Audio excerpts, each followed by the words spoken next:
Howdy, gang, and welcome once again to the Duct Tape Studios. I'm Jeff McAleer, your host here at the Gaming Gang channel. Thanks for joining me once again. Today, I am going to share my review of Symbaroum, Agrella, City of Eternal Euphoria from Free League Publishing. This is written by Eric Highlander and Marco Zamorano Toth. Hopefully I'm close with that pronunciation. With artwork provided by Martin Grip and Gustav Eckelin. This 176-page hardcover is available now, carries an MSRP of $39.99. If you want to get the hardcover with a free PDF, you do have to order from Free League Publishing. And I will say that the MSRP tends to be a couple of dollars or so more if you order from Free League Publishing, just simply because of the exchange rate. But you do get a free PDF, and that PDF is made available to you pretty much immediately upon placing the order. Of course, if you only want to get the PDF, you can do so over at Drive-Thru RPG for $19.99. All that said, let's swing on over to the other camera because here I've got Agrella, City of Eternal Euphoria for Symbaroum. A few things to mention before we get stuck in. First of all, my friends over at Free League Publishing were kind enough to provide me with this review copy, but neither I nor anyone else affiliated with the Gaming Gang has received any other sort of compensation for me to share this review with you. These days, it's important, you know that. We're also not going to look at each and every page of the book, but I do want to give you a good feel for what you're going to find inside. And then lastly, the majority of the page space in this is devoted to a 3-part adventure. So if you are a player and your game master has picked this up, or maybe they're talking about picking this up and they haven't started running it yet, I would say when we get to the adventure portion, tune out. Even though I'm going to stay away from major spoilers, there are going to be some spoilers here. And of course, even as we flip through the book, you might see things that ruin some surprises of those adventures. So you have been warned. Of course, if your game master is considering picking this up, let them know about this review. That way they can approach the book and make a far more informed buying decision. First thing we're going to do is take a peek at the credits page. A lot of folks work very hard to bring this to life. So let's give credit where credit is due. So this is broken up into 3 sections. So the first section is information about the city of Agrella, and it is available to both the players and the game master. Then we have a game master section, and then we will move on into the adventure. So as far as the city of Agrella, I think this is the most information we've ever gotten on any city, at least as far as the various different releases that I have seen. And I've seen just about all of them except for the Throne of Thorns adventure series. I have pretty much reviewed just about everything for Symbaroum, and I'm telling you, this is jam-packed with information about the city. Now, having said that, there are a few things that I probably would have rather kind of introduced to the players as opposed to having this information presented here in a section which they're supposed to read. So one being, the main one being the joy mandate, which I will get into a little more detail in a few moments. I would have liked to have been able to kind of drop that on the players. But on the other hand, the adventure that's included in this really does need the player characters to have very serious and solid ties to the city of Agrella. Otherwise, you're not going to get as much bang for your buck as far as that adventure goes. So I do understand that. So as far as the adventure, the player characters should, maybe some of them, be from Agrella, maybe have a business that's in Agrella. Maybe they pass through the city quite a lot, but it's important to have a lot of serious, solid ties to Agrella. So that way the player characters want to protect the city, as opposed to just being murder hobos and we're like, who cares? Let's go someplace else. So we've got the player facing section here. And another aspect that kind of can be an issue with the concept of making sure that the players know the information that's in a certain portion of a game book with adventures and stuff like that. The game master better be familiar with that information forward and backward, because depending on the sort of players you have in your group, personally with my gang, I don't have anybody who's going to butt heads with me and argue about something related to a game, right?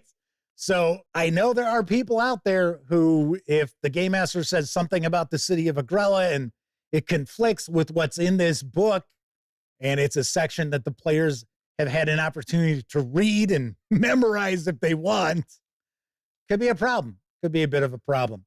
Now, one aspect of the game master section that I like is how we start delving into what's really going on in the city of Agrella, because we have this joy mandate. And the joy mandate is that no one can show dissatisfaction, anger, sadness in front of other people. And there are actually groups who traverse the city watching out for people who are grumpy or dissatisfied or arguing or crying. You can be fined for that. And depending on the severity of it, you can be fined quite a bit. And with repeated violations, you're exiled from the city. So everyone understands this. So they have to be rather manic in their day-to-day lives and always be smiling, always be cheerful. And as a game master, that can be a lot of fun to present some of your NPCs as being frazzled, because this is a weight that hangs on all the citizens of the city. I thought that was very, very cool, very Orwellian as well. Sort of like having the Department of Truth, except it's the Department of Happiness. So we get into our adventure, and the city of Agrella is home to a lot of festivals. Remember, everybody's happy all the time. So you got to have a lot of parties, got to have a lot of festivals. And one of those festivals is called the Night Slaughter, and it celebrates the defeat of the Dark Lords. And each year, an individual will be in charge of putting that festival together, and it's a big deal. It's a great honor. So you have 3 different people who are vying for that position. And the player characters will get involved with this. At one point, they're going to need to make a choice. Who do they want to back? And then, depending on what plays out, it might turn out that that person that the player characters are backing happens to get the honor of putting together the Night Slaughter Festival, which would then move us into the second part of the adventure. And there is an assassination attempt, because there are various different factions who are vying for different control of the city of Agrella. And there are a lot of factions that are bumping up against each other. So these are the sort of things that the Game Master learns in the Game Master section of the book. And there will be an assassination attempt, and it's going to be on that person that the player characters are backing. So I thought that was very interesting. That's going to take place at a costume ball, at a masked ball. So that could play out really nicely. And then we're going to actually jump ahead in time. And in the Game Master section, there are some adventure hooks. And I would probably recommend maybe running 1 or 2 of those adventure hooks prior to moving into the final chapter, because it'll flesh things out and make the adventure feel much more organic. Now, if you're not overly familiar with Symbaroum, the adventures tend to be pretty linear. This one's a little more sandboxy than most, but there is a progression as far as this adventure campaign goes. So something else to keep in mind is there's a lot of investigation in this adventure campaign. There is action. There is combat that's going to take place. You have potential enemies lurking in the shadows. The player characters can easily run up against some of these factions and make enemies of them. But the main push of this adventure is not combat, it is investigation and some twists and turns that will pop up as far as the player characters exposing the conspiracy that's going on underneath the surface in the city of Agrella. We're going to wrap up. We've got some really nice player handouts, a few pages of that. I do wish that we had an index in here. We do not. I was a little surprised. It's been a while since I've taken a peek at a Symbaroum book, so I don't recall if we've got indexes usually, but there were a few things that I would have liked to have been able to access an index and jump to right away, as opposed to kind of flipping through to find references to it. The Night Slaughter Festival for one, but still very nicely done. As far as the production quality, paper stock, very nice. It's not as heavy as some of the Free League Publishing books that we'll see. It also has a bit of a sheen to it, so it's not that matte paper that we do see with some of Free League Publishing's books, such as like Dragonbane. But all in all, this will hold up very nicely. And then we also have a map of the city, like so. And then some adventure locales. And that is a peek inside Agrella's city of Eternal Euphoria for Symbaroum from Free League Publishing. Let's swing on over to the other camera so I can share some final thoughts as well as my review score.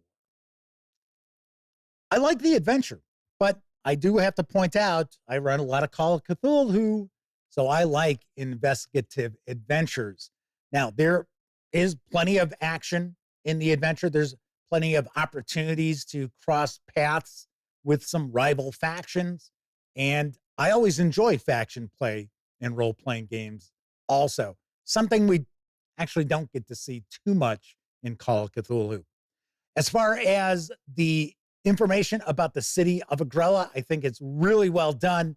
I find it very Orwellian. I find it very interesting. We have this joy mandate, so you better be smiling. You better be having a good time. You better be laughing. Otherwise, there's going to be trouble. And just the weight of that hanging on every citizen of that city will be very interesting as a game master to run NPCs. And you got a variety of approaches to that. I thought that was very, very cool. I did mention there were some items in the player-facing content, such as some details about the Joy Mandate that I probably would have rather been able to kind of unleash on the characters, but I do understand why it's there because of the fact that to get the most mileage out of that adventure, the player characters really need to have ties to the city. And it's even recommended that you create new characters specifically for this adventure so you can tie them into the city of Agrella. So, like I said, I understand why that information is there. Then again, it can be difficult, or I should say, it could put additional pressure on a game master that they have to be very, very well versed with that information that was available to the players. That's going to depend on the sort of players you have at your table. But I know there are some folks out there as players, they will memorize stuff, and God forbid if the game master presents something that doesn't mesh with what they've read. So watch out for that. Anyway, I do like this book. I think the production quality is very nicely done. Artwork throughout, it's what we come to expect from Symbaroum releases. So really nice there. So all in all, I highly recommend Agrella, City of Eternal Euphoria for Symbaroum. So I am going to give this a 9 out of 10 on a scale of 0 through 10. Really cool, really fun. I wish I would have had an opportunity to actually play because I love the setting. I really like the setting a lot. It's a dark fantasy setting without being a grimdark fantasy setting. And I say that all the time whenever I review Symbaroum releases. All right, that is it for this time out. If you like the video, by all means, please give it a quick thumbs up. Subscribe to the Gaming Gang channel if you haven't already. And if you do subscribe, ring that bell, because it'll not only let you know when I share videos such as this review, it'll also inform you of my live stream, the Gaming Gang Dispatch, and how it airs Tuesday, Wednesday, and Thursday evenings right here on YouTube at 7 p.m. Central. Once again, I'm Jeff McAleer. Thank you very much for watching. Until I see you next time, I certainly hope all of you get to enjoy plenty of great gaming with your gang.